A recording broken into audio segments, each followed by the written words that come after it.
Shall I start? Yeah. Well, thank you all for having me. I'm, this isn't all that well organized. I'm kind of ill for the last few days, but I'm working from a bunch of notes, which I hope might come into something bigger. I think sometimes I feel like I'm engaged in a lonely crusade, a lonely jihad, a lonely struggle to revive uh, the Leninist understanding of imperialism, because in my view, almost all the political mistakes made by leaders of the working class, both in the US and around the world, by people fighting for progressive social change, stem from a failure to understand the forces that have driven the US and other capitalist powers from war to war over the past century. They ascribe it to this politician or that politician, or political scandal, or to neocons or neoliberals or globalists. The corridors of power in Washington are inhabited by paid corporate agents, not by philosophers. A man whose birthday we celebrated yesterday, Vladimir Ilyich Lenin, stressed that imperialism is not a policy, but an economic system, or rather a phase of a system, the highest stage of capitalist development, or maybe I should say capitalist devolution. The imperialist war drive, the need for endless war, doesn't come from Republicans or Democrats, though both parties cater to it. It doesn't come from electoral politics. It's not about resources. It's not about hegemony. It's not about some desire to dominate. It's not about neocon or neoliberal or globalist, as some of the right wingers put it now, views. It's no war in history has ever been fought over religion. No war in history has ever been fought over ideology or philosophy. Every war waged by a state has been waged in the interest of the social class that controls that state. In the United States before 1860, that was the slave owning class. The wars against Mexico, the seizure of Florida, the war against the Seminole people, those are wars for the expansion of slavery. Since the 1870s, every war has been waged uh, for the expansion of monopoly capital. It's been driven by it comes from the need of capital. If Lenin wrote a book on imperialism where he mentions 5 features of imperialism, which a lot of us know, have heard, division of the world, the dominance of finance capital over industry, and so on. But the driving force is the need of capital to expand or die. That unless new markets can be found for profitable investment, everything stops. And that's the cause of every war the US has waged since the invasion of the Philippines, from the railroad wars against the native people in the plains to the invasion of the Philippines and slaughter of the Filipino people at the turn of the 20th century, through Korea and Vietnam, to the 30-year war for control of the world's energy resources that began with the overthrow of the Soviet Union. And whether it's from Iraq to Afghanistan to Syria to Ukraine, that's really one war with one Yemen. It's one war with one objective, and the endless supply of arms to the racist state of Israel fits in with that. Because today, in a world that's swimming with both commodities and capital, where humanity's productive capacity has vastly outstripped the capitalist market's ability to absorb it, the very value of capital depends upon war and destruction. Because the value of capital war destroys, and the value of capital depends upon its scarcity. You can't make sense of the situation in Ukraine or Yemen, Iraq, Syria, Palestine, the expansion of AFRICOM, or any other part of the world without understanding this fact. It's been, when we look at what's going on in Ukraine now, it's hard not to go back, it's 80 years ago, World War II, the bloodiest war in history, was raging, and on that same soil, the same cities are once again being laid waste. Of course, it's nothing near on the scale, but it was that war, which killed 60 to 80 million people, maybe 3% to 4% of the world's population. That war was a product of capitalist crisis. It came out of the Depression. We think of World War II as the good war. Many people do, because the United States was allied with the Soviet Union and China and Ethiopia and freedom fighters from the Philippines to France against a truly monstrous enemy. The Nazis were monsters, so were the fascisti, so were the Japanese militarists. But let's not forget that the so-called democratic powers of West Europe, had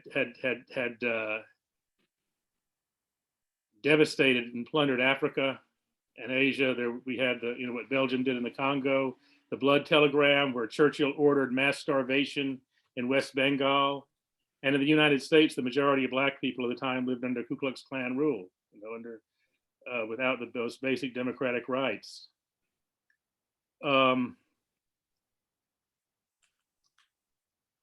But the same forces, more important, the same forces that that drove Germany, Germany and Italy and Japan, being the poorer capitalist countries with fewer colonies, were more desperate, which is why fascism triumphed there.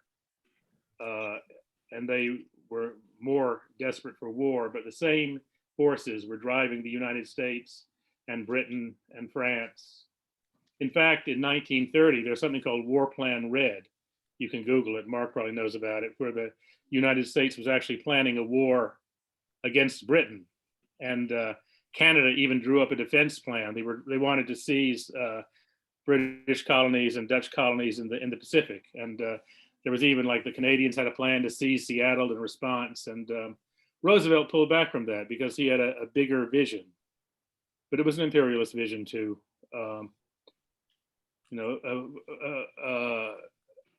Hundreds of thousands of US soldiers and sailors died in that war, of course. But for the US capitalist ruling class, World War II was the best thing that ever happened. It solidified the position of US banks and corporations. Many of these same bankers had supported Hitler between the wars, but it solidified their position at the center of the world economy. It made the dollar the world's reserve currency. It gave birth to the military-industrial complex and permanent war economy we still have today. But best of all was the destruction, the incredible destruction that left the U.S. producing more than half of the world's gross domestic product. If you needed to buy something, you'd have to buy it from a U.S. company, and machinery, and you'd have to take a loan from a U.S. bank to buy it with. But all wasn't gold, because the USSR survived and East Europe was taken out of the orbit of capitalist exploitation, and the Chinese Revolution followed, and the liberation struggles in Vietnam and Korea. A much greater sector of the world was closed off to capitalist exploitation. And this came in tandem with and encouraged the rising liberation movements in Africa and Asia and the Caribbean, which, the US dream was to take over Britain's colonial empire and France's colonial empire, Belgium's colonial empire, and that was being challenged. So 75 years ago, on March 12th, 1947, Harry Truman declared war on the world. It was called by the way, to go back, when Germany invaded the Soviet Union in June of 1941, Truman said, if Germany is winning, we should help the Nazis. If we should help Russia. If Russia is winning, we should help the Nazis, and that way kill as many as possible. But in less than 2 years after the war was over, after the nuclear bombing of Hiroshima and Nagasaki, when the cities were still smoldering across Europe and Asia and Africa, when the blood was not dried on the battlefields, Truman declared the Cold War, which is really a war against the world. It was under the rubric of containing communism, but and it was called, and historians mark this date as the beginning of the Cold War. 1947 saw the creation of the Defense Department, the CIA, the National Security Agency. and very important, the creation of the racist state of Israel on the land of Palestine, which was a controlled the access to the sea. It's where the British had grabbed Palestine in World War I, because that was a way for when they grabbed Iraq, for the oil to come through Haifa to the Mediterranean. And in a way, the Nakba and the U.S. Backing of the state of Israel, which Reagan's Secretary of State called the state of Israel, the largest American aircraft carrier in the world, and the only one that can't be sunk. And Benjamin Netanyahu actually echoed that sentiment in a speech aboard a U.S. warship a couple of years ago. You know, we are your aircraft carrier. The Cold War was not, there wasn't very much cold about it. You know, when Truman spoke, he was talking, he was basically taking over the war. It was to promote military intervention in Greece against the Greek partisans who had fought Hitler. Were now at war with the British installed Greek government, and the British were pulling back. They couldn't afford it, so the US was stepping in. That was the first time napalm was used in war. It was used on the Greek part by the United States and Britain on Greek partisans who had fought Hitler. And at the same time, they were doing the same thing in the Philippines to the Hukbalahap fighters who had fought Japan. But the Cold War was bloody. You know, Korea, Vietnam, the horrible wars against the liberation movements in Africa and Angola and Congo, the murder of Patrice Lumumba, Angola, Mozambique, South Africa, the death squads in Central America, you know, the coups in Chile. It was a bloody massacre. And 30 years ago, last December, it supposedly came to an end with the dissolution of the Soviet Union, which a State Department hack named Francis Fukuyama called the end of history. But before the USSR had even dissolved, a year before General Schwarzenegger, not Schwarzenegger, Norman Schwarzkopf, sorry, Norman Schwarzkopf was drawing up plans for war with Iraq. This was before Iraq went into Kuwait. This was because, and when the U.S. Began bombing Iraq in February of 1991, or late January 1991, January 17th. We were marching in Washington that day, and hundreds of thousands of people were here and around the world were chanting "No blood for oil." And that slogan arose again in 2003 when the US invaded Iraq. And Bush's spokesperson, Ari Fleischer, dismissed that slogan. He said, hey, you know, we're the ones imposing the sanctions on Iraq. We could buy, if we wanted oil, we could buy it. And indeed, Iraq would have been happy to sell oil, you know, wanted to sell oil on the world market. But it was not about getting oil. It was about restricting supply. The US the Bush regime at that time was doing on a world scale, trying to do on a world scale what the Rockefeller Oil Trust, Standard Oil, had done in this country in the 1870s when they cornered the market by shutting down, by blowing up their competitors' refineries or pipelines and all kinds of other tactics that gained them monopoly. That by 1904 gave the Standard Oil Trust sold 91% of the oil sales in the United States. It was sold by Standard Oil Trust. And the rise of the Rockefellers, which is based on oil and then banking, is symbolic of the rise of capitalism, really. It's the rise of industrial capitalism, monopoly capitalism, imperialism. You know, like viruses and other social, I'm running through a lot of, like viruses and other life forms, social systems and social classes mutate in order to survive and in order to thrive. You know,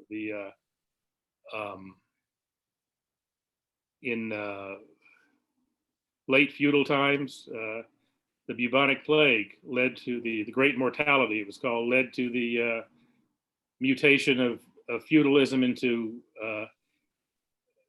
what's it called, absolutism, state absolutism. You know, it was a transformation in the system permitted to survive. And indeed, in the late 19th century, in the wake of the Second Industrial Revolution, which began in the US, but the productive forces that were liberated by the overthrow of slavery and the Civil War, came the Long Depression in 1873, which was an example of another kind of epidemic, an epidemic that Karl Marx said in any other period would have been considered an absurdity, an epidemic of overproduction, an epidemic of too much.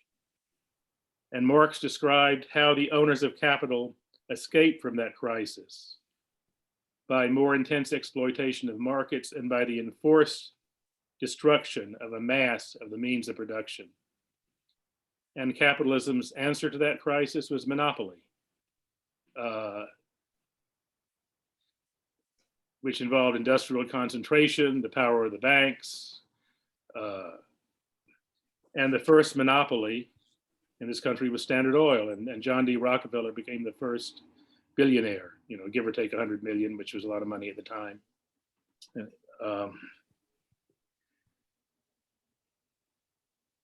Oil was really the thing that gave, probably the biggest single factor that gave the United States an advantage against its imperialist rivals. You know, the Rockefellers took control of, you know, they began in Pennsylvania and Ohio and Standard Oil, New Jersey, California.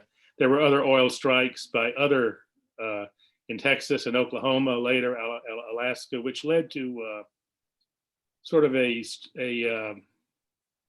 divide in the U.S. ruling class that still exists to this day, where the Rockefeller interests were dominant, and the new money at the time, the oil entrepreneurs in Texas, the so-called wildcatters, guys like H.L. Hunt, felt cut out, and they were when there was a period of war and expansion, they could work together, but there was also a contradiction between them because the Rockefellers had so much power, and as what he described, the Rockefellers basically edged out the Morgans, and today they're united as the J.P. Morgan Chase Bank. You know, the Rockefeller Standard Oil Trust was broken up by Teddy Roosevelt supposedly, but what came out of it were several corporations that wound up being even bigger and more profitable than the parent company. Chevron, Mobil, it's now Exxon Mobil, British Petroleum. I mean, there are 4 giant oil majors left in the world today, left standing.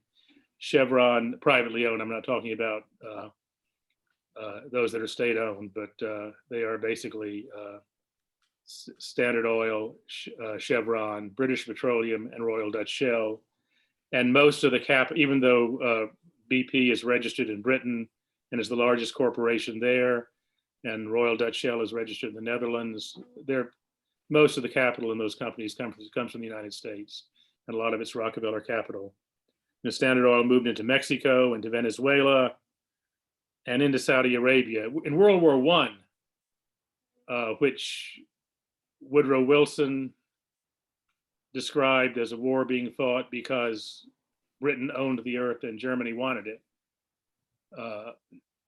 But the US pretended to be isolationists. They were happy to loan the money and sell the arms. So, and Woodrow Wilson, you know, made some pretty anti-imperialist statements in his first term, and he was reelected on the basis of he kept us out of war. The war was unpopular. The most popular, the top of the hit parade song in 1915 was, "I didn't raise my boy to be a soldier."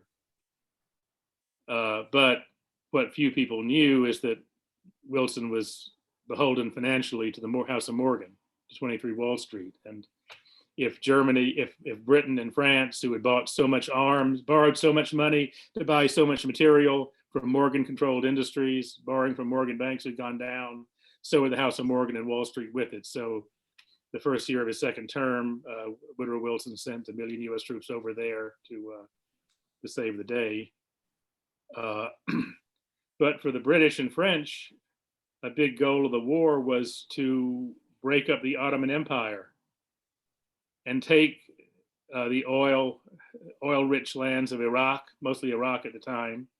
The British were already in Iran, so they could challenge so they could be free of the U.S. oil monopoly. They could have their own. They could compete on their own.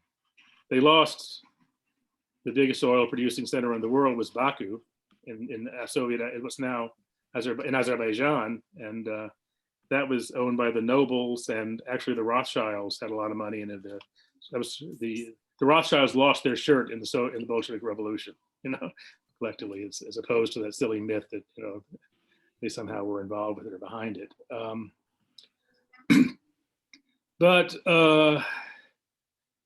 And so the Britain and France carved up Iraq. France grabbed Deutsche Bank's share of Iraqi oil, but the U.S. was too big and too powerful. They forced their way in, and they moved into Saudi Arabia. And one of the huge gains of World War II for the United States was in 1943, Standard Oil began exploring in Saudi Arabia, and the Arabian American Oil Company came into existence, Rockefeller controlled. But in 1944, Roosevelt met with, no, it's 1945, sorry, February 17th, 1945, Valentine's Day. FDR met with the King of Saudi Arabia on a US destroyer called the Quincy in the Suez Canal, and they basically, Saudi Arabia, the deal was made, we keep you on the throne, we get control, that is, Standard Oil gets control of your oil for perpetuity, and we get a US base there. But again, this was not because the United States needed oil. The US was completely self-sufficient in oil. US companies controlled Canadian oil and Venezuelan oil. Mexico was right next door.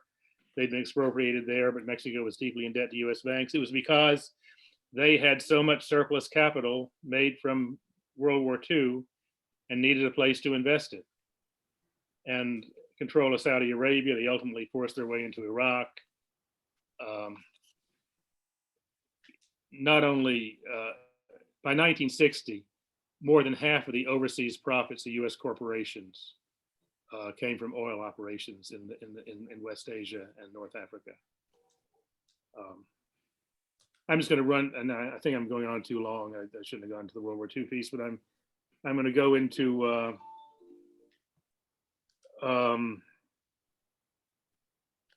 just run through a few dates and what happened since then, because 1945, the US takes over Saudi Arabia's oil. They basically force their way into Iraq. They get included in because the dollar is so powerful now. The US is talking about open door and an end to empires, because they don't need to, the dollar is so powerful, they don't need to rule directly. They don't need Colonel Blimps and all that. They know in competition they're going to come out ahead. So, but the expansion, in Jordan and Iraq, you have the Hashemite kingdom, which was imposed by the British, and now it's the oil interests there are carved up by France, Britain, and the United States. The U.S. has Saudi Arabia, Kuwait, Bahrain, and in 1953. There's a nationalist government in Iran, nationalizes the Anglo-Iranian Petroleum Company's holdings. The US CIA organizes a coup. The Shah is put back on the throne, and in return, Gulf Oil, which is now part of Chevron, is given a big chunk of Iran's oil reserves. But again, the power of U.S. oil monopolies in that part of the world is challenged by a rising tide of Arab nationalism that is supported by the socialist countries. The Egyptian Revolution of 1952, the Iraqi Revolution of 1958, the Algerian War for Independence, the Yemeni Revolution, 1962, what happened in Iran. And so there's basically a struggle is erupting in that part of the world between the royalists, who are basically the monarchies, who are basically pro-West, pro-US, backed by the United States and Britain. The US and Britain have kind of a cohesion of interests because they are the two oil-producing imperialist powers, with Britain being second tier, being below the United States. And in 1967, Israel proves its worth in gold proves it's worth its weight in gold to U.S. oil interests by waging a war that devastates Egypt and Syria, the leading nationalist countries. It takes the Sinai and closes down the Suez Canal, which greatly weakens Egypt and forces Egypt to accept aid from Saudi Arabia, which of course is conditional. And meanwhile, while the Suez Canal is closed, the Shah of Iran builds a secret pipeline through Israel, through occupied Palestine, from Eilat to Haifa, so that his U.S.-owned oil can get to Europe. It's like this. It's the same game on a world scale. But even in spite of that, imperial power continues to erode. The Libyan Revolution of '69 nationalizes the oil. That was actually H.L. Hunt was there. In 1972, Iraq nationalizes its oil. In 1973, the Ramadan War, where Egypt and Syria try to take back their occupied lands, the U.S. launches one of the biggest airlifts of arms in history, Operation Nickel Grass. Nixon puts the U.S. on nuclear alert. Well, it was actually Kissinger who did. Nixon was drunk in the White House, basically, and the Nixon regime, guided by Kissinger, who was a Rockefeller protege, pulls off one of the greatest heists in history. They take the dollar off the gold standard, and that's really made possible by the fact that the U.S. dominates the oil in control of oil in Saudi Arabia, Iran. That they guarantee they will keep their oil denominated in dollars, and more important, the U.S. agrees to nationalization. It's okay if the oil is Saudi Arabia, Kuwait, Bahrain, Iran is formally owned by those states, as long as the money keeps coming to U.S. banks, coming to the United States, either in the forms of massive arms purchases or just handing over their fortunes to the U.S. To U.S. banks. Chase Manhattan at the time it basically manages Saudi Arabian sovereign fund.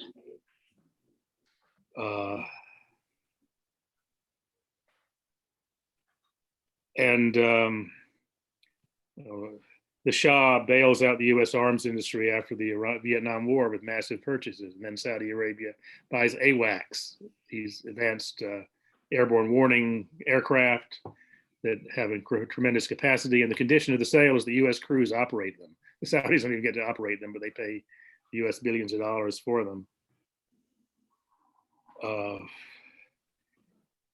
In the 1980s, you have Uruguay 6, the West Europe, in an effort to gain energy independence from some degree of independence in the United States, negotiates a deal to buy gas from the Soviet Union. And the U.S. goes into overdrive. It's this Trans-Siberian Pipeline, Uruguay 6. The U.S. goes into overdrive to block that and to sabotage that. And you also have the Iran-Iraq War, which the United States, along with Saudi Arabia, its vassals in Saudi Arabia, and now Egypt, which has completely capitulated and joined the U.S. camp in return for Israel giving back the Sinai Peninsula and allowing the Suez Canal to reopen.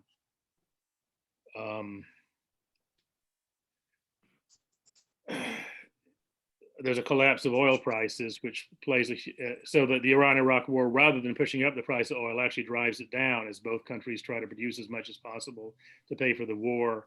And the Iraq starts a tanker war against Iran, but the U.S. provides escort service for Kuwaiti tankers carrying Iraqi oil. The oil collapse has a devastating effect on the USSR and is a factor in the rise of I won't say it brought the Soviet Union down, but is a factor in the rise of the Gorbachev faction, which initiates policies that led to the collapse of the USSR, which was like the effect of a major war. Now, why is the United States planning to invade Iraq even before the Soviet Union falls? Because the oil glut will be even greater if the oil of the former Soviet republics, Russia, Kazakhstan, Azerbaijan, comes on the world market. And while before it had been used primarily in the Soviet Union or in East Europe or supplied to other socialist countries. So,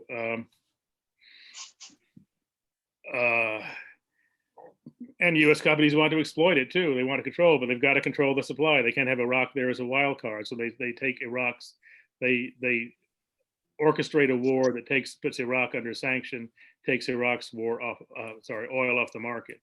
And in the 90s, there's a struggle inside the U.S. Ruling class, really, because the Clinton regime supports the new capitalist government in Russia, while the GOP, which represents more directly the oil companies, supports the secession in Chechnya and other things that will counter the Russian oil industry. But in 1998, there's a massive oil collapse of oil prices that drives the price of oil down below $10 a barrel. And then that really changes the attitude of the United States. What does the US do? It begins bombing Iraq like crazy. And it starts the war in Yugoslavia, which is really aimed at Russia. Because the US did not wage the Cold War, did not spend tens of trillions of dollars on the Cold War to have a new capitalist rival. Russia wanted to join NATO. No way. They need NATO because they need war. They need to expand NATO into Eastern Europe. And so in 1997-98, the very same year that the price of oil collapses below $10 a barrel in Texas, the technology that is used today in the fracking industry is developed. It's revolutionary technology that can, but it's expensive. There's no way it can be employed at below $10 a barrel. Clinton is begging US oil companies to invest in the former Soviet Union. And they say, not unless you can guarantee us the prices of more than $40 a barrel. And that doesn't happen until the Iraq War. The second Iraq War, the US invasion of Iraq, creates a speculative bubble that rescues the oil industry, that unleashes the so-called fracking revolution in the United States, which is environmentally devastating. But the price of oil goes up to $80 a barrel. It even tops 100 in 2008. And the banks, non-performing loans become performing loans. Oil fields that are, the assets that are considered non-performing assets. Oil fields owned by companies like Exxon that are considered debits because it would cost too much to produce the oil there. Now they become assets. They become performing assets. Mountaintop removal. They build a pipeline from Baku to the Baku-Tbilisi-Ceyhan pipeline to bring oil from east of the Caspian to the Black Sea. All these projects become profitable all of a sudden. It opens a whole new arena for capital investment, except it's entirely based on destruction because there's no the rising and new oil and new gas is being discovered everywhere. And then you have, after that, the rise of green technology, which China is playing a leading role. So there's this huge energy price boom, which makes the U.S. again the world's leading energy producer in 2011. That happened under Obama, not under Trump. Trump took credit for it, but has two big downsides for Wall Street. One, it also it also helps Venezuela and Iran and Russia become more independent. Russian overseas investment surges, and these countries, like, here's the thing: Venezuela with a socialist-oriented government, Iran, the Islamic Republic of Iran, Russia with a capitalist government. They are all, Iraq under the Ba'ath before the U.S. invasion, are very different sociologically, but they all have this in common. They have big oil reserves and gas reserves, and they don't pay tribute to the United States. While Saudi Arabia, they don't pay tribute to U.S. banks. They use the money, the income, the way they want to use it. And while the Saudis, the kingdoms of the Gulf, the 6 royal families of the Arabian Peninsula, they put their oil wealth at the disposal of U.S. banks and corporations.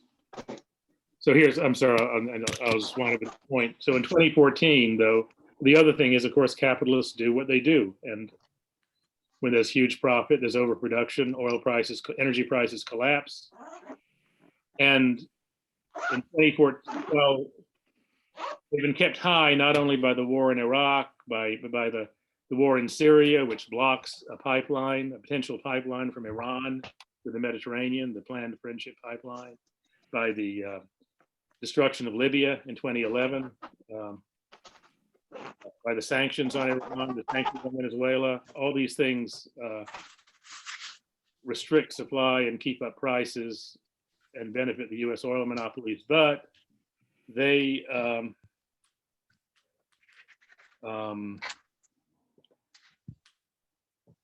still can't. The prices still crash. And in 2014, the Obama administration changes tactics, and they go to Saudi Arabia and they say, let's run with this collapse, drive the prices down even further, and wreck the economies of Russia, Venezuela, Iran. We don't want to be competing with Russian banks, for investment. And and as part of that, Obama relaxes sanctions on Iran and signs the Iran nuclear deal, which horrifies. The Wall Street Journal has a headline: Iranian oil will flood the world market. And the frackers revolt. They frackers revolt in the form of through the Republican Party. And in 2015, the GOP invites Netanyahu to speak in Congress. It's without asking the president. This is a flagrant unconstitutional act. But it's like basically they have an anti-Obama rally, an anti-Iran rally, led by Netanyahu in Congress, a rally against the Iran nuclear deal. And the Trump campaign really, in my estimation, represents a rebellion. The fracking interests, the second-tier capitalists. In the article, I go through a lot of them. The Guardian, the British Guardian, had an article saying U.S. Big oil funds Trump. But if you look at the people there, it's not Chevron, it's not Standard Oil, it's guys like Harold Hamm, who owns Continental Resources, who's the big investor in the Dakota Access Pipeline. It's held at the estate of Kelsey Warren, a Texas oil billionaire. It's the second tier. The Blackstone. Pardon? Hey, Scott. Who Don't worry, I'm not gonna who got very rich off the expansion of production that followed the Iraq War and the speculative price bubble that followed the Iraq War, and are now being hurt by the contraction. And they're against, and they very much want action to take Iran's oil off the market.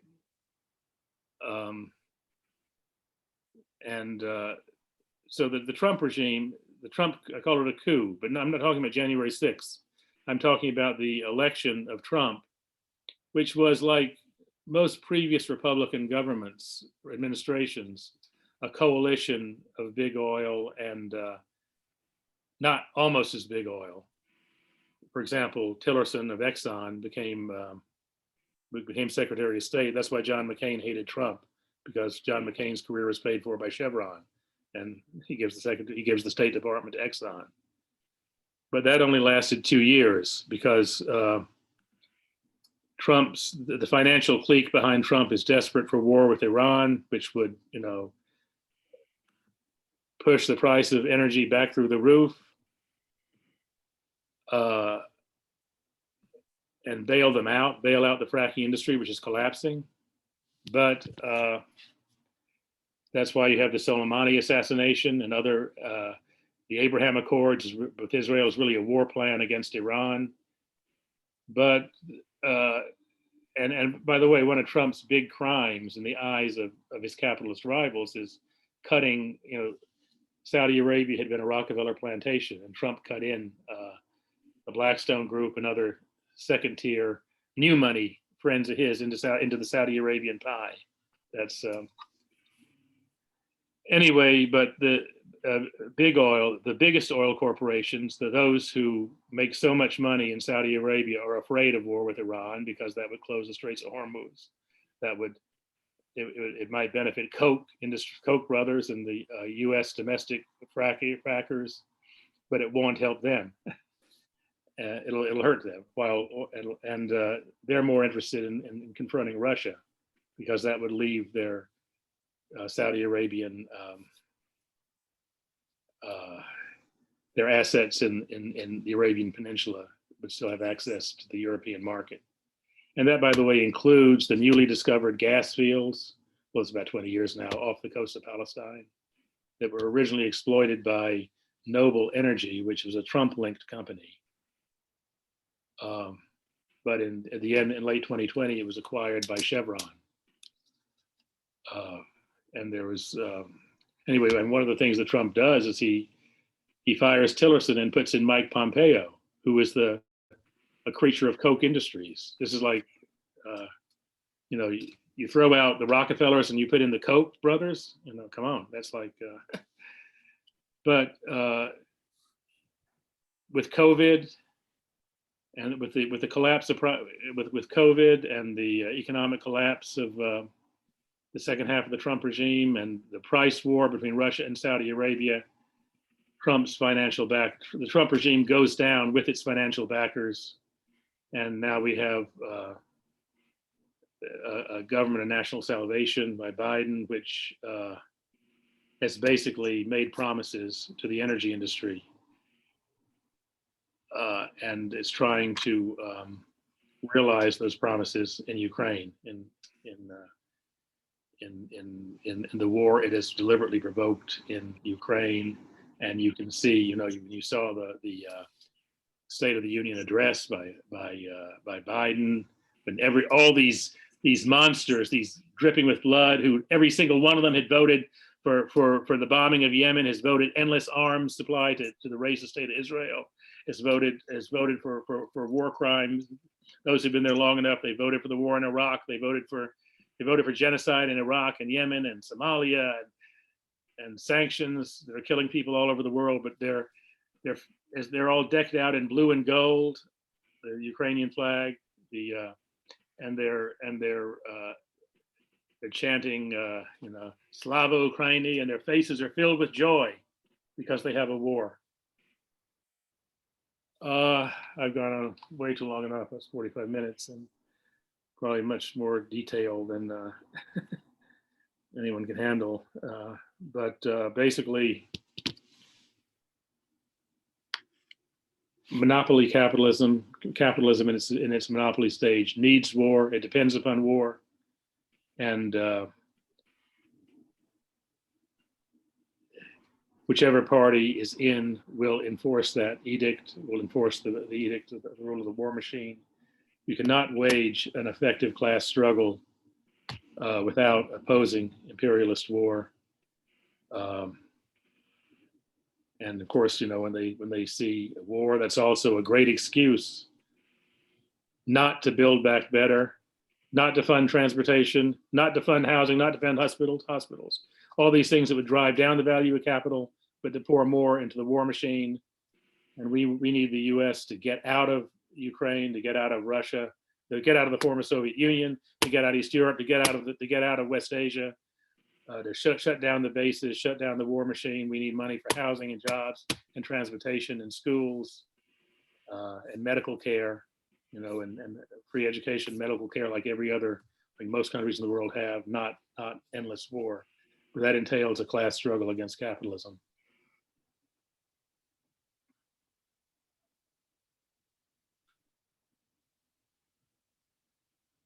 The end.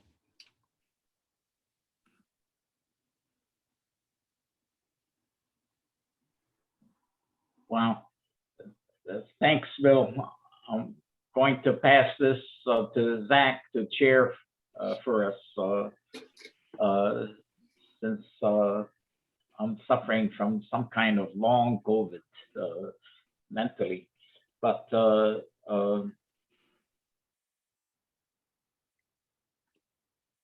just for historical perspective, in my opinion, and in the Sunday morning discussions,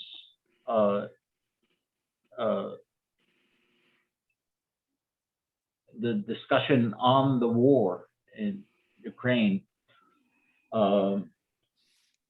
actually Larry Shoup raised something of significance, but I'd like to expand it. Because as you're pointing out, essentially, it's been a long history of capitalist crisis, of capitalist decline, which we can date fairly accurately in the 1890s. It's unmistakable what develops in the 1890s. And basically what's happened is with monopolization, the productive forces have outgrown capitalist forms. And so you have this tremendous expansionary force. And the other face of this is that capitalism is now in decline. And as Lenin pointed out, it has opened the door for revolution. And sure enough, with the building of a necessary party and with the scientific understanding of the period, we have the Russian Revolution and breakout of revolutions in quite a few states, not least China, which with some severe setbacks, nevertheless wins in 1949 and accounting for then 25% of world's population.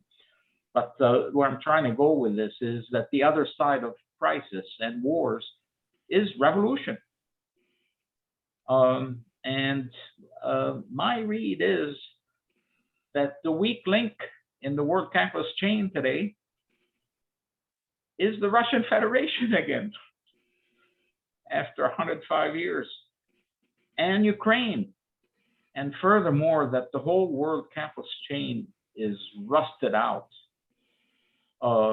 With leadership, it can open the door, especially under conditions where humanity is threatened, not only by nuclear war, not only by environmental breakdown, but of social disintegration.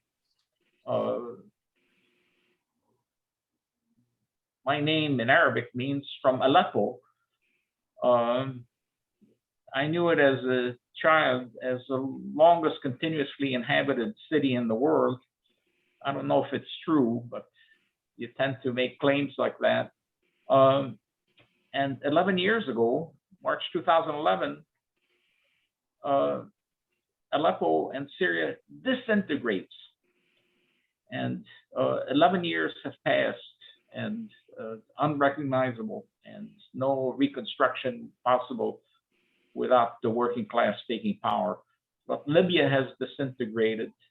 Congo started disintegrating in 1991 when its economy fell apart, same time as the Soviet Union. And people now mine on an individual basis in the Congo. So again, something we need to point out is that crisis and wars historically have opened the door to revolutions. The failures of the old system open the door for a new social system, and this is crucial. And very significant is the repression of the Communist Party in the Ukraine, declared illegal quite a few years ago. Its youth, two of its youth facing death sentences, the Kononovich brothers, in other forms, basically bitter repression of or control of communist parties in the Russian Federation, and all facing severe repression should they organize against the war. So what are they fearing? That such repression is possible. So again, the key development, what you pointed out in that December 2020 paper, is that China was able to develop energy sources that are consistently lower cost than what capitalism is able to produce. And furthermore, the great majority of them are renewable. And a previous development is consistent that the overall productivity of labor in China is higher than anywhere in the capitalist world, rich or poor. But this, in terms of energy, it really hits at the heart of imperialism. And so just wanted to stress again, to see the side of the possibility of advances in the transition of humanity from capitalism to world socialism. And so let me, thank you. It's quite a history you raised, and let me pass this for Zach as a host to direct, and you can either put your hands up manually or using the Zoom facility, and the greater the clarity we have, and Bill has brought important clarity here, but the greater clarity we have, and also seeing the possible tools, the organizations that exist to complete the transition, the organizations that developed out of a Russian Revolution. Together, the formal organizations, the CPs, have about 110 million members. It's extraordinary, considering that this revolution that formed them was overturned. The unions affiliated with communist parties have more than 420 million members, workers, sufficient to bring capitalism to a halt. What's missing essentially is the clarity and commitment to complete the transition. But it's absolutely extraordinary, both in terms of Marxism and the great contributions, not only of Marx and Engels, but of Lenin, but also of living revolutions. not least the Chinese Revolution. And so I want to emphasize that side, that that these wars, this environmental crisis, and this constant threat of social disintegration, and we've seen so many of them in the past few years. Northern Nigeria, in Asia, we're seeing it, including possibly infecting India on a large scale. And the question then is the combination of the theory, and you addressed it, Bill, and the practice, and the tools to carry out that practice exist. But Zach, you can mute me. I'll mute myself, and let's open up for discussion. Okay, so does anybody have any questions? Yusuf, go ahead. Yes, thank you. Thank you, Bill. Great presentation, great insight. Also, this Syrian President Bashar al-Assad remarked that one of the causes of the imperialist intervention in Syria was that he refused a Turkish and Qatari pressure to have a oil pipeline through from Qatar, from the Gulf to through Syria to either a port in Syria or Turkey. And also, I think it cuts off Syria from the natural gas that's being explored in the Eastern Mediterranean, and Syria has its own oil, and the U.S. is currently occupying it. Trump explicitly said, "I like oil, I'll keep the troops in the oil fields." Trump did not withdraw American troops from Syria, as some claim. They're there, and he explicitly said that they should stay there. So do you have any comments about Syria, maybe? And how the war in Syria, how it fits into this picture? Well, thank you, Yusuf. It's very crucial. I think Bashar al-Assad actually said that that was not the case. There had been no pressure to have a pipeline from Qatar. But what really was important is that Iran planned to build a pipe, and Syria planned to build a pipeline called the Friendship Pipeline that would bring oil from Iran and potentially from Iraq as well to the Mediterranean. And the war in Syria, the US-backed war in Syria, has made that impossible. And of course, the US used the pretext of fighting ISIS to put troops in eastern Syria, and also like you said, Trump ordered US troops to occupy. I mean, there was this whole myth that Trump was anti-war. No, Trump's crime was he wanted his friends to benefit and his backers to benefit, and not not the more entrenched interests. But it's part of one war. The U.S. once the Soviet Union fell did not resolve the contradictions of capitalism. The U.S. began a war to retake control of the world's energy routes that they had lost, that had been eroded with the nationalist revolutions that took place during the Soviet era. And Syria was a prime target after Iraq.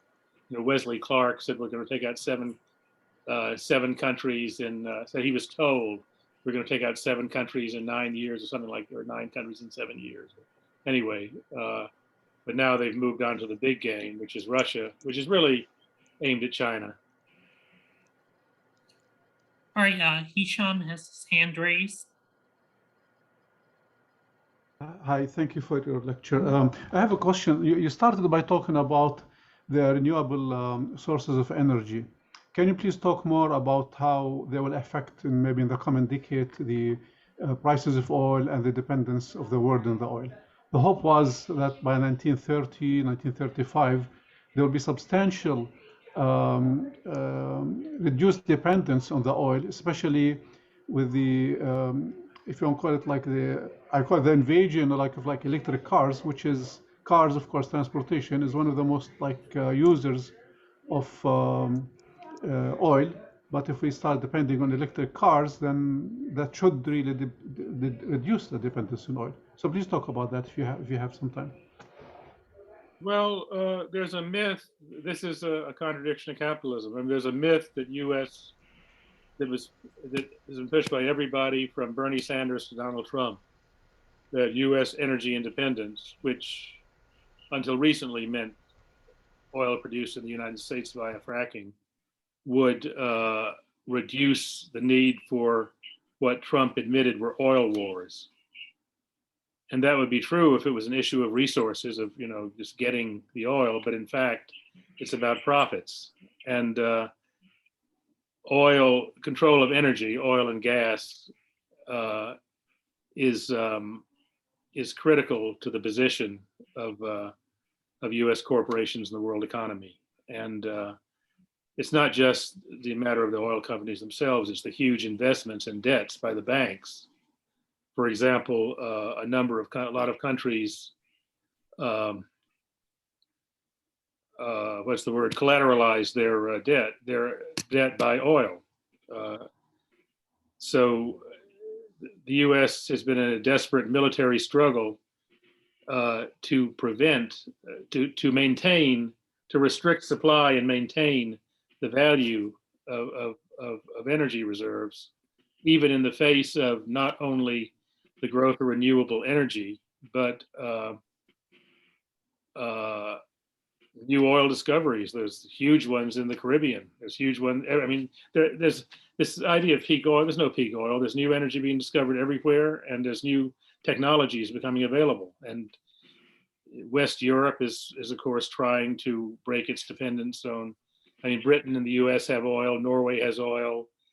The Netherlands has Royal Dutch Shell, but Germany, France, Italy, they don't have oil, and they'd like to stop paying out so much money to U.S. corporations. So they're trying to innovate, and China is really leading the way by far in even though it's still a major energy consumer. It's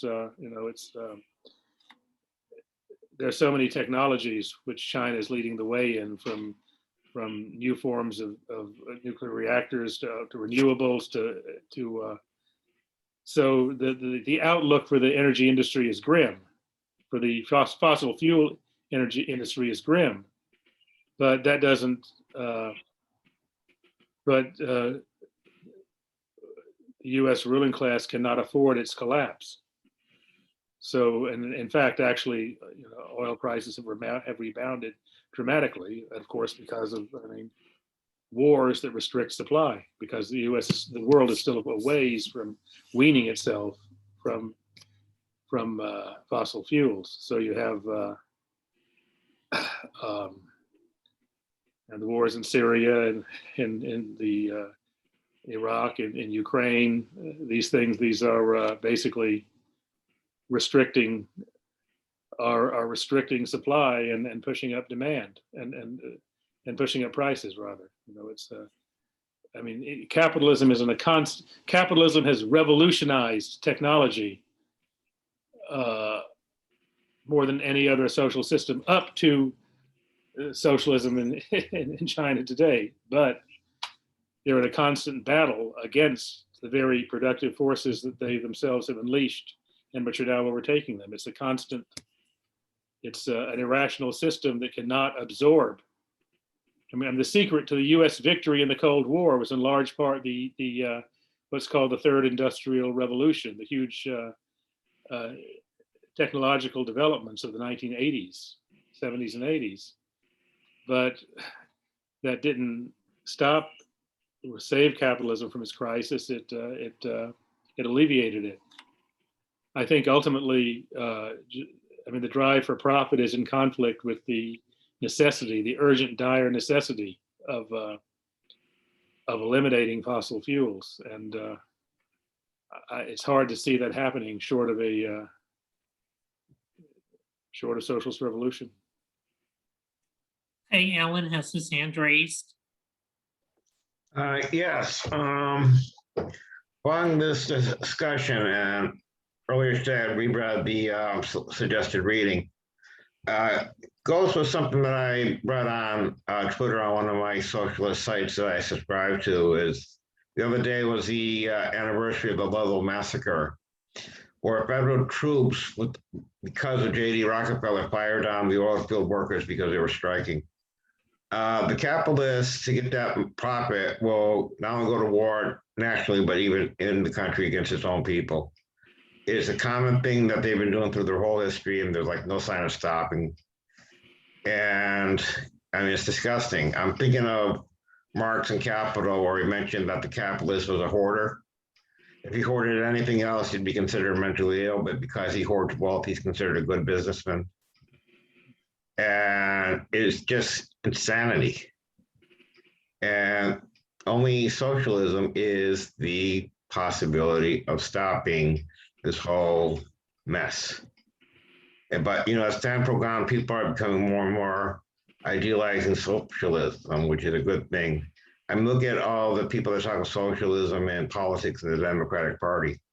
Socialism was always separate from the Democrats. Now people in the Democratic Party are asking for socialism. And granted, it is a bourgeois party, but there is a wing of it that is very progressive. And that's why I think an education in this country is very important to people to, you know, show them, hey, this is going on, this is what's happening. And I think that would be, anyways, worth mentioning. Thanks. So comment, yeah, the Ludlow Creek Massacre, April 22nd, 1914. It was the 22nd, right? It was coal. It was coal. Rockefeller owned coal, and actually the Morgans owned most of the coal. The Roosevelt, the Teddy Roosevelt administration, which broke up Standard Oil, handed over the Tennessee Coal and Iron Company, the biggest coal producer, to the Morgans. But that very same day that Rockefeller's goons massacred the striking miners at Ludlow, the U.S. Navy opened fire on Veracruz in Mexico in the interest to pursue Standard Oil's. You know, Smedley Butler said in 1914, I made Mexico a safe place for the Standard Oil boys to do business in, or something to that effect. You know, it's one, and of course, World War I was looming and was happening in Europe. So for the same year. So. All right, Mark. Yeah, good afternoon. It's very good, Bill. I enjoyed it very much. Somebody alluded to the fact about technology, and when you look at, during that period of levée en masse, conscripting entire populations and economies for war, beginning in 1793 with Lazare Carnot during the French Revolutionary War, August of 1793, and you see this pattern develop. And going through the 19th century, you know, we call it the Civil War. I call it the Revolt of the Planters, because that's what our Civil War was. But it became an industrialized conflict, especially after Gettysburg, and particularly in 1864, 1865. And so as technology is evolving, and the Industrial Revolution is getting to be on steroids at this point. And it's funded by man's secular religion, and that's capitalism.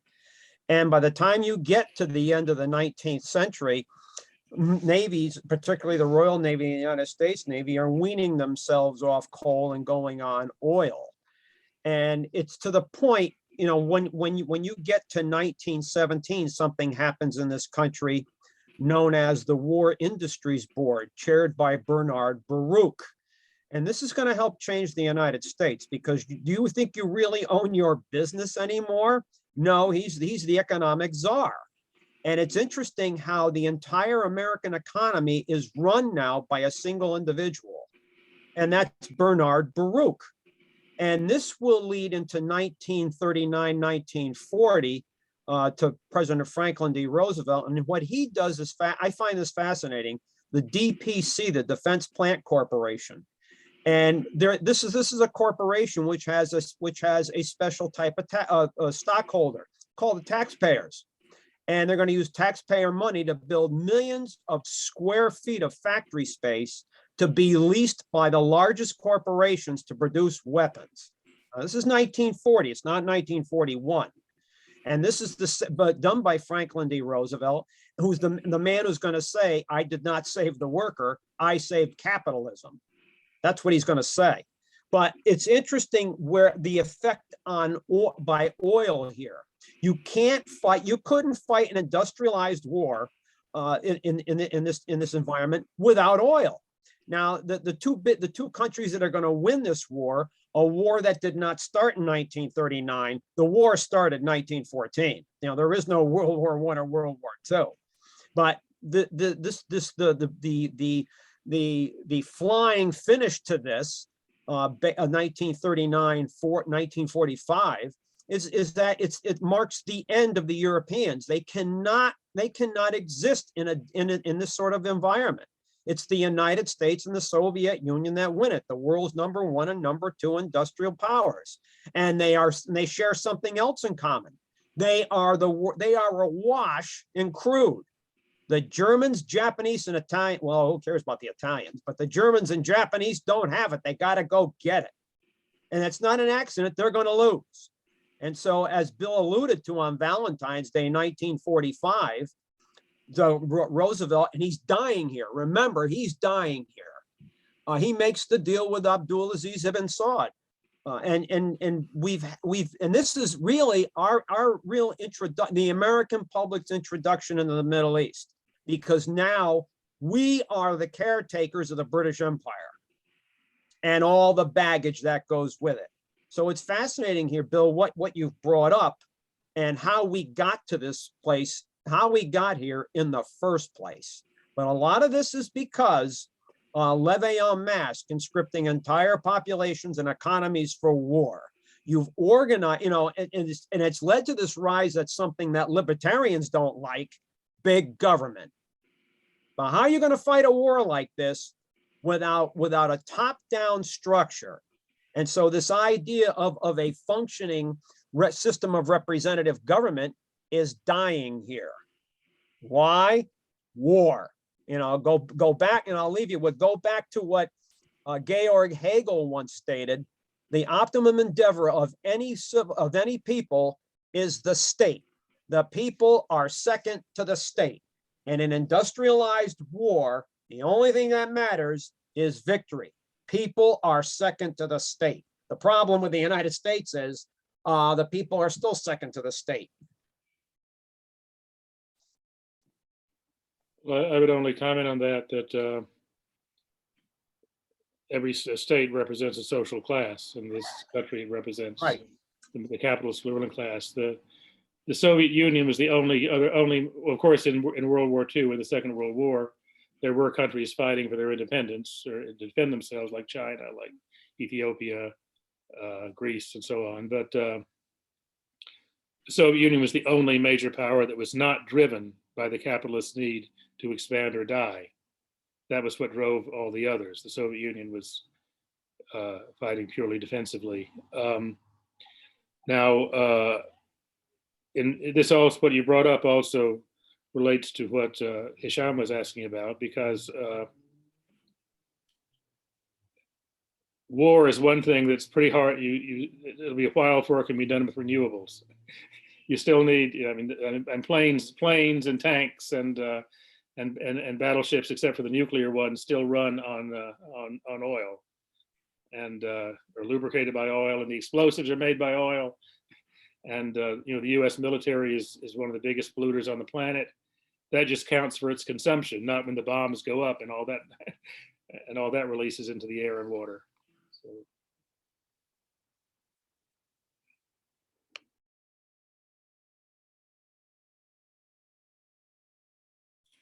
Are there any other questions? Okay, Yusuf again. Yeah, I'd like to comment that, and maybe Mark would like to weigh in on this too, that I believe the Pentagon is the largest single institution that consumes oil with the highest carbon footprint, equivalent that yearly of Ireland. And just running these tanks and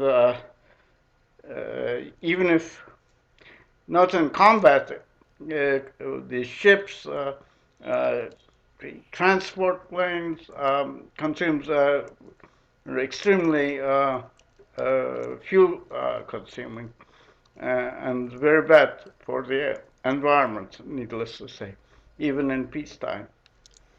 So if you have any comment on that. Well, at one point, Joseph, the Air Force, beginning in 2006, to cut down on oil, was beginning to do what the Germans did in the 1920s and even during the war, using coal conversion. In fact, they got a lot of this from South Africa, because when the UN imposed sanctions on South Africa, they went to the Fischer-Tropsch process, converting coal from a solid fuel into liquid fuel and lubricants. The Germans did that. They had like 34, 36 plants during the war, financed in part by who? Wall Street. And those plants weren't bombed until 1944. What the hell took them so long? You would have thought if you want to ground the Luftwaffe, you'd bomb these plants in 43 when you had enough bombers. They didn't do that. They waited until 1944 to bomb the plants. I think they were looking for these plants to rebuild Germany after the war is probably what they're doing. But the South Africans did this. And even today, if you go into the Johannesburg airport, half the fuel is based on this coal derivative. And so the Air Force was doing the same thing with JP8, the fuel they use, and matching it up with this derivative from coal. And so the Air Force, and in fact, by 2011, 2012, every plane in the stable of the United States Air Force could fly on this fuel. Interesting what they were trying to do here. It's fascinating. But they still need, like Bill says, they still need oil. The Abrams tank gets 5 gallons to the mile, I believe. Yeah. It's not miles per gallon, it's gallons per mile. Oh, Lord. But,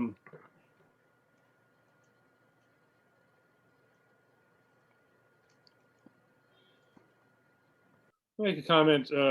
In 2011, The Economist magazine, which is put out by the Economist Group, which is as representative of big U.S. and British capital as anybody is, had a special issue called State Capitalism. And it had a picture of Lenin on the cover, except he's wearing a 3-piece suit and smoking a cigar rolled in bills. And of course, this is from their bourgeois view. They talk about countries which they define as state capitalist, which includes Russia, includes China. This is their definition. Includes, I think they threw Brazil in there, maybe Sweden. They mixed, I think Iran. They mixed a few together. But the article concludes with, having defeated communism, the struggle against state capitalism is the battle of the 21st century. Now, when they say state capitalism, what they really mean is those countries who may have a capitalist economy, they may not, but they're trying to restrict, like in Russia, where the capitalist class is so weak, in order to survive as a capitalist country, it has to restrict. It requires heavy state intervention. And so they were viewing that. But what we're really talking about, though, is a block of countries of different orientations whose glue is the Chinese state sector, which is so productive. And all these wars are ultimately, I mean, they're coming at that block from different directions, and that includes the war in Ukraine, which the U.S. has been trying to arrange since before 2014, well before 2014. But I think elsewhere people have talked about Maidan and how that was orchestrated, and the banning of all working class parties. There are 3 parties banned. As soon as a mob destroyed the offices of the Communist Party of Ukraine, Dmitry Yarosh, who was the right sector representative in parliament who introduced the bill to ban communist parties, is now the top advisor to the chief of the military of Ukraine. They began these pogroms against. Here was May 9th. It was the anniversary of this victory against the Nazis, which so many Russians and Ukrainians and Tatars and Azeris and Kazakhs and Uzbeks and Jews and Armenians all died to make that happen. And veterans, elderly veterans of that war, were being beaten up on the streets, and having their medals ripped off. And you had the people burned alive when the fascists set fire to the trade union headquarters in Odessa, and they shot down Victory Day marchers, and in Mariupol 23 people were killed. That's the background to the war that's happening today. And of course, most of all, it's NATO expansion, which you may no longer have an enemy, but you still need a war. So.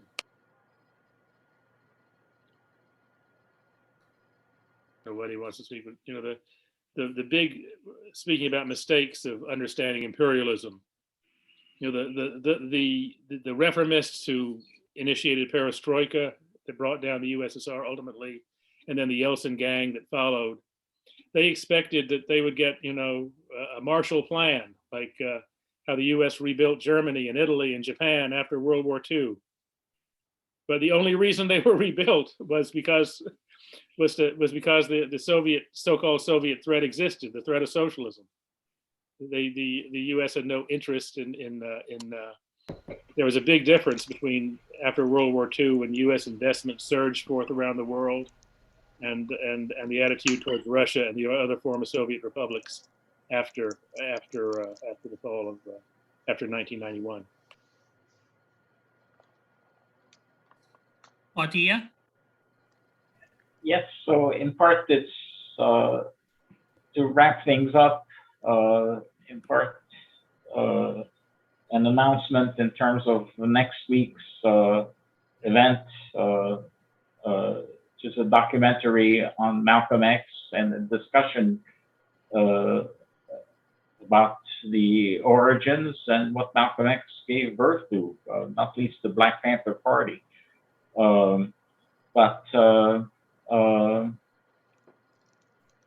Just a reminder of the 3 components of Leninist policy in war. The first is to develop the utmost and conscious unity of the world working class. The second was a policy of revolutionary defeatism, where the responsibility of communists was to, in each capitalist country, to take steps to directed at their own ruling class, which is exactly what the Bolsheviks followed, even though the great majority of liberals wanted saw Russia under attack and wanted to continue the war. And but the third policy, often forgotten, was to champion the liberation of oppressed nations, not least by asserting the right of oppressed nations to self-determination, including separation, if so they decide, and the question of land.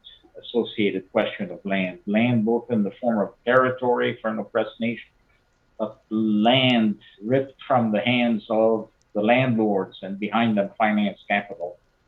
And that transformed into the slogan for peace, bread, and land. And really, this was decisive in stopping the fighting, stopping the war, and lighting the fires of revolution. Not least through great rebellions, for example, in the Italian army, but in the German army, and the great policies of German anti-militarism. And I think this certainly applies today, that this is one of the great achievements of Marxism. It was this Leninist policy in time of war. So his article or booklet, Socialism and War, is very, very much worth review. But in addition, have to add where the Bolsheviks had about 8,000 active members at the start of 1917. Today, the world Communist movement is much larger, not as many as 110 million active members, but a surprising portion that are active, but lacking direction. And so, in any event, and underlining, we discussed the question of environmental destruction. Well, to see that can be a very powerful force to advance the transition from capitalism to socialism, provided it's given direction. Without the direction, essentially, we would get disintegration, as we've seen in the Congo, as we've seen in Libya, as we've seen in Syria, as we've seen in Yemen, as we've seen in Myanmar in part. But with direction, effectively, all of the failures of capitalism can be very powerful forces favoring human liberation. So, in any event, it's yours, Zach. Well, thank you everyone for attending. May I make an announcement before we close? Yeah, On the weekend of May 6th to May 8th in New York City at the People's Forum, there's going to be a conference on Palestine, Rising to Return by the Al-Auda, the Palestine Right to Return Coalition. Many great speakers, including Samia Halabi. I think I'm going to say a few words there also, but I'm not sure about the virtual capacity right now, but if anyone's in the New York area, I'd like to, we'll have a rally on Friday night and a conference on Saturday and Sunday. So please come. all right, thank you. Thank you everyone for attending, and have a great rest of your afternoon. Hopefully see you next Saturday, same Yeah. time. Thank you for having me. Thank you. Thanks, Bill. Yes, bye. Thanks so much. Bye-bye. Bye.